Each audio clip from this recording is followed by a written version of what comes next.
Hillary is going down. Big time. Hillary the Harpy Clinton, a menace to society, scourge of the American people, bane to the Western civilization. Hillary Clinton needs to be politically neutralized, post haste. In view of the awesome damage she's inflicted on the body politic, she deserves the harshest sentence, but only another woman can take her out in such a way that she never rears her ugly political persona again. That perfect foil is Tulsi Gabbard.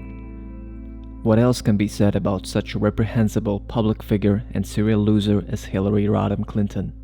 Really, has there ever been a more despicable and shamelessly malevolent individual in the US political history?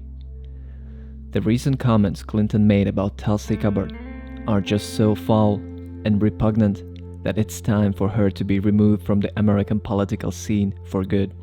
There's plenty to prosecute Clinton for, so let's get going on the trials and severe sentencing. President Trump has the full force of the law to lock her up for the rest of her natural life, and if he doesn't, the Clinton crime family and deep state minions will do their level best to put him away first. Hopefully, the president really understands this looming reality. Truly, for the good of the Republic, Hillary Clinton needs to be taken off the streets before she does even more damage to the political order, the US federal government, as well as to American society. Tulsi Gabbard. It's entirely true that if heaven wills it, Clinton will likely be dispatched to the waterless region by her own party. Every time Hillary opens her mouth, she brings great disrepute to the Democrat Party.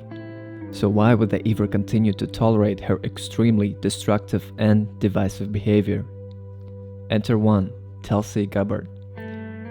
It could be said that this is the fight Tulsi has been waiting for.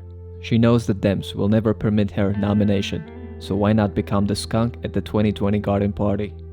And the skunk Tulsi is after so many testy debates and sting bombs aimed right after MIC, loving DNC and warmongering Clinton camp. Folks need to understand that this has never happened before.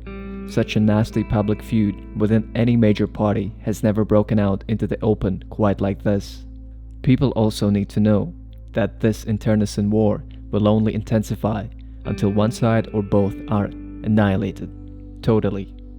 And that the outcome of this conflict will not just determine the continuity of the Democrat Party, it's about the very soul of the American electorate. Whereas Tulsi clearly has the people on her side, Hillary has all the institutional power in her pocket. Whereas Tulsi is a peacemaker, Hillary is a hardcore warmonger. However, all that matters is that the communist-controlled Democrat Party is completely destroyed with finality. These stone-cold Bolsheviks can no longer be allowed to hold the reins of power of the executive branch.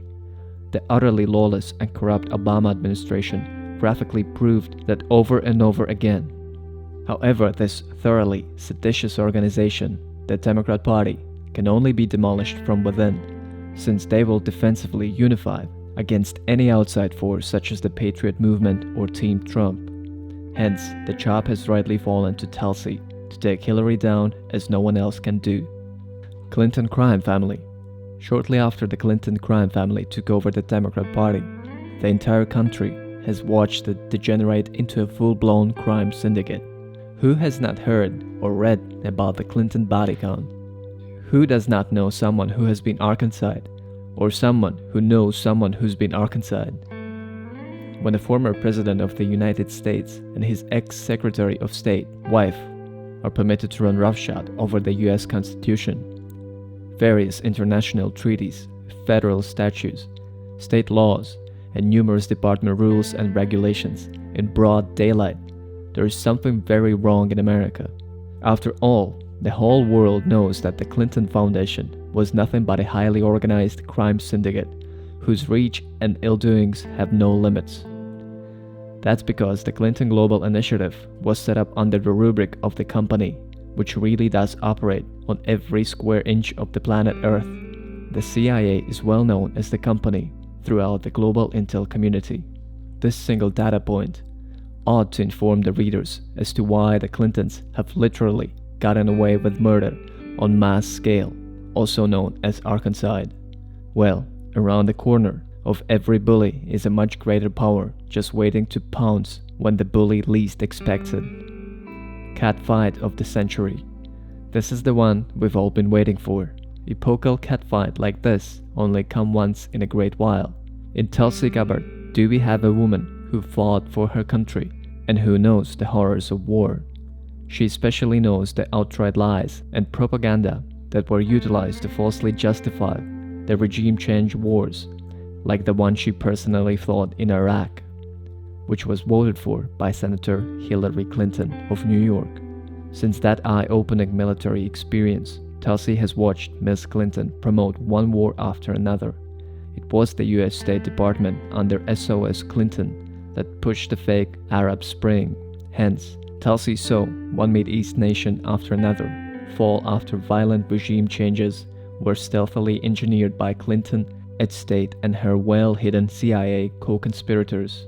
Of course, Tulsi also watched Libya collapse in a day and a night as a result of another unprovoked war of naked aggression. Then she heard Secretary of State Clinton herself utter the following repugnant statement about the shocking murder of Libyan leader Muammar Gaddafi.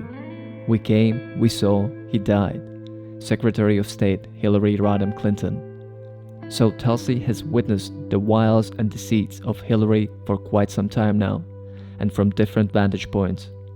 Not only that, Lieutenant Gabbard was actually on the Middle Eastern battlefield and saw firsthand that truth is always the first casualty of war, and that powerful and unscrupulous politicos like Clinton use the fog of war to justify unspeakable atrocities such as those associated with Benghazi Gate.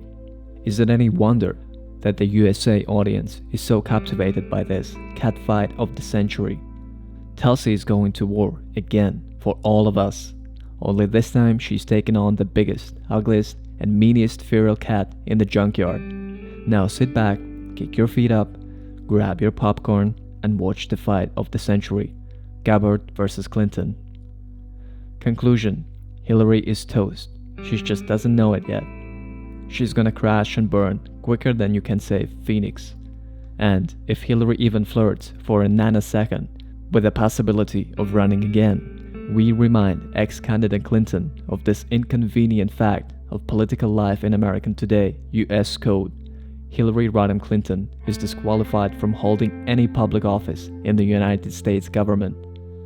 In view of this legal reality, Tulsi should not even be inviting Clinton to run again. Her past crimes have irrevocably disqualified her from holding public office, so to put her on the ballot would be a gross violation of federal law. Key point: just as Hillary Clinton scandalously assisted with the prosecution of Watergate, she now has her very own Hillary Clinton Gate. A pernicious cancer on the body politic gets uglier than ever. Honestly, there are no words that can adequately describe the profound and pervasive damage that Clinton crime family has done to the United States of America. For her part, it was always Hillary who was the handler in their classic Bonnie and Clyde crime duo, while Bill was the charismatic frontman. Hillary was secretly pulling the strings from behind the curtain. Bottom line, Hillary Clinton is an exceedingly dark stain on the fabric of American political history. Her personal hatred and jealousies, deceitfulness and duplicity, recklessness and extremism, serial criminality and naked corruption simply know no bounds. In short, Ms. Clinton has become extraordinarily dangerous to the welfare of the Republic. Therefore, any power or influence she possesses in this nation must be completely diminished post-heist. State of the Nation, October 19th, 2019. Editor's note: this alternative media platform does not endorse Tulsi Gabbard for POTUS. However, State of the Nation would like to see her receive the Democratic nomination. That's because Tulsi really is the conscience of the party, especially where it concerns foreign policy. State of the Nation does not support Tulsi's domestic policies, particularly regarding gun control, the Green New Deal, and recreational drug legalization. We are extremely uneasy about Tulsi's fervent backing of cultural Marxist driven LGBT agenda.